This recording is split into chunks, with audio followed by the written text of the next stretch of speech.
right here talking Cowboys running back with you.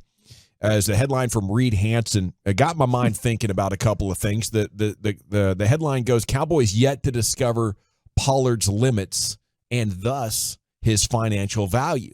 So the premise is it's a first time since 2016 Cowboys don't have Zeke, and they aren't sure if Tony can be the workhorse or if he'll have to be part of a committee.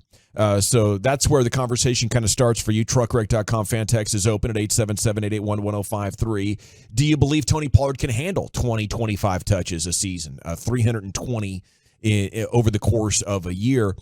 He's never had more than 200 in an NFL season. You actually have to go back into high school like 8 years ago to find the last time where he was the number one running back on the team. He got hurt that year as well. And then you go to this past year where he was getting more carries late in the year when Zeke was hurt, and he got hurt there too. So we don't know if he's going to keep getting hurt if you go with more touches or if that's just a coinky-dink.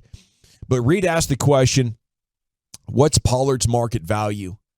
And it made me think, what do you do if you're the Cowboys and he does go 325 touches and 1,600 yards rushing and 15 touchdowns? He's going to return 27 next April. So when he comes into a training camp 2024, he's going to be at that age where teams get real nervous with running backs. So are they using him up with this franchise tag and being like, okay, got the value, goodbye? Or are they gauging, hey, is this guy going to be so badass that maybe they do another deal? And I know that sends shivers down your spine. Chief Broadus, what do you think?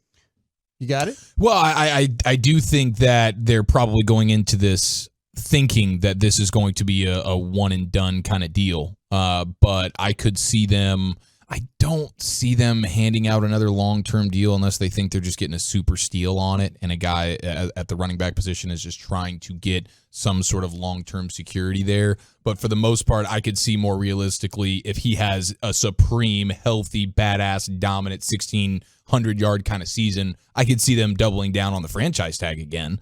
But I don't know that they're going to actually do the long-term deal anymore. I wonder, would you settle for him at 3 years, $24 million? If we could do that right now and avoid the tag, yes, I think I would. $8 million a year?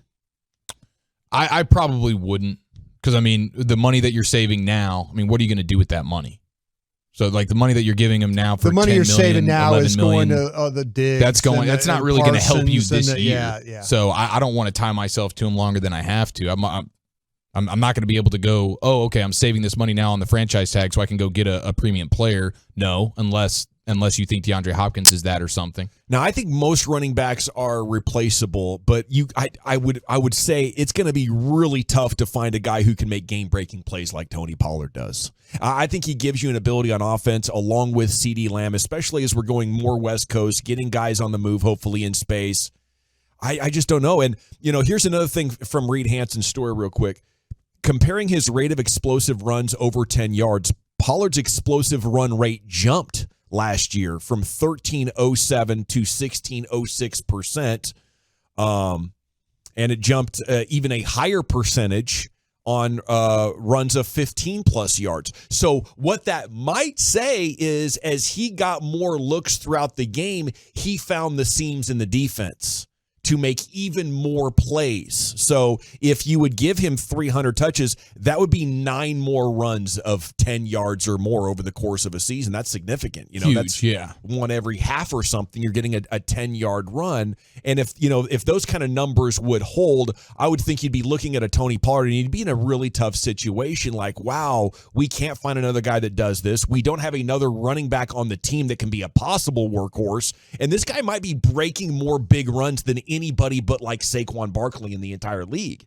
Like Pollard doesn't get consideration for a top back, but on a down in down out basis last year, he stood up with all the best of them. 100%. Last year, in and of itself, he was a top 3 running back by pretty much any metric you want to look at. He was a super stud. I think what you're going to see with Pollard is where you get to the season, he's not going to practice. They're just going to get him. Romo Wednesday, Tuesday? Or Wednesday, Thursday, Friday? Yeah, they're going to have to find ways to manage him. He's not a small guy, but if you start to talk about handing him the ball 300 times, there's going to be a lot of days where he is not going to practice. Yeah, I mean, only 3 guys carried the ball 300 times or more last year. Derrick Henry, Josh Jacobs, and Nick Chubb. And then Saquon Barkley was just shy at 295. But otherwise, you're not really seeing many dudes. Like, I don't even expect Tony Pollard to get that many carries, honestly. No, I mean, very few teams are doing it. Now, maybe if nobody else steps up as a nice sort of 1-2 punch to him, then maybe they end up having to do that. But, I mean, there's very few running backs in the league doing more than 300 carries. Yeah, no, it doesn't happen very often. Cowboys did it a couple of times with Zeke, and the magic number is 370, which I think running heavy teams have to be even more aware of now in a 17-game season. You go over 370 carries in any individual season of your career, it marks a clear end of your time as a star. Only Eric Dickerson and Emmitt Smith historically have been able to keep going and equal the yards per attempt post a year of 370 than before. So, you know, it'd be interesting because on this team, you could go into the season and be like, we don't like any of these other guys. No disrespect to Deuce Von Dowdle or Malik Davis or anybody else they might bring in, Jones. But that might be the reality at the end of Oxnard. Like, we don't want to give it to anybody else. That's true, and then maybe they decide they want to make a move because they don't fully trust Tony Pollard being able to carry the ball 350-plus times. But if they're pretty much locked in on the idea of Tony Pollard not returning next year, then yeah, maybe they have no problem just running him into the ground. Okay, 469 says, I think the reason Pollard worked so well was because of how much we use Zeke. He doesn't have the ability to be full-time, not close to what Zeke was in his prime. I believe he can, but when you're breaking 20-plus yard runs, it's going to make him tired. Yeah, and he said himself last year when Zeke went down, you know, he's a guy that kind of slows down after 15 touches in a game. And the running back coach said that as well. At the time, I was kind of skeptical of it. Like, come on, it's 15 touches. Why don't you at least try for more? Why would you say this? But they did say it. So yeah, I think if you're building this team, you at least have to consider that that's a legitimate possibility of how it might come together. Don't you need a viable backup plan when making Pollard your starter? He scares me with injuries. Yeah, it should. I mean, I think there's 2 spots clearly that going into training camp. Usually in the first couple of weeks, we hear about a name that's being brought in. I fully expect a linebacker and a running back. That's my approach to position. I tweeted about just a minute ago. A guy asked me about it, and I said 2 spots I'm looking at are linebacker and running back. Those are the areas I'm looking at for depth. And so we'll see. I've used the word surplus, extra offensive lineman, extra defensive lineman. Maybe you trade one of those for a guy that has value as a running back or as that guy that's a linebacker. Those are 2 spots where I think the depth has got me a little bit nervous about the situation.